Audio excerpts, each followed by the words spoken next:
क्या सीढ़ी से चढ़ते उतरते हुए, कुर्सी पे बैठते हुए या कुर्सी से उठते हुए या घुटना फोल्ड करते हुए, घुटना मोड़ते हुए आपके घुटने से आवाज आती है? कट-कट, चर-चर कई तरह की आवाजें होती हैं। क्या इनमें से कोई आवाज आपको परेशान करती है? दोस्तों, मेरा नाम डॉक्टर अभिषेक कुमार मिश्रा है। मैं सीनियर कंसल्टेंट ऑर्थोपेडिक सर्जन हूँ, आर्थ्रोस्कोपी, जॉइंट रिप्लेसमेंट और स्पाइन में।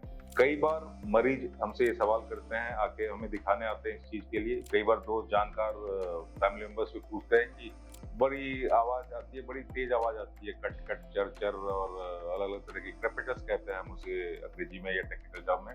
तो क्या ये आवाज सिग्निफिकेंट है? क्या इसका कुछ मतलब है या ये जस्ट एक नॉर्मल फेनोमेनन है? So let me tell you, you see, in many normal people, like this kind of sound can come. क्या होता है कि जब भी हम घुटने का मूवमेंट करते हैं, जो नी कैप, घुटने की कटोरी होती है, वो उसके नीचे जो थाई बोन फीमर होता है उस पे मूव करता है और during certain angles, during certain arc of movement, it rubs the back side of the knee cap, rubs against the front side of the thigh bone of the femur, और उस समय ये आवाज आना स्वाभाविक है।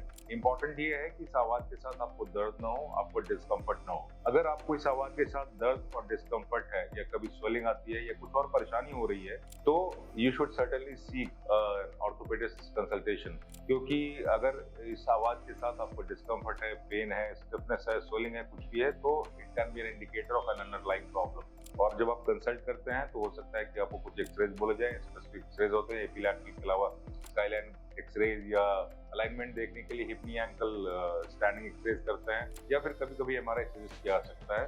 और अगर एक्चुअली जेन्युइनली उसमें कुछ प्रॉब्लम दिखती है तो it can be sorted out by various methods which mainly includes like exercises to strengthen your muscles, physiotherapy, certain supplements like collagen or glucosamine supplements, and sometimes injections. So actually the bottom line is every person, every people who is suffering from these sounds emanating from the knee during certain movements, they should not be worried, क्योंकि 90% लोगों में, 80% लोगों में ये आवाज normally भी आ सकती है। लेकिन इस आवाज के साथ अगर कोई पेन हो, डिस्कम्फर्ट हो, स्वेलिंग हो, स्टिफनेस हो या कोई और सिम्टम हो, देन आपको जरूर अपने ऑर्थोपेडिक सर्जन को दिखाना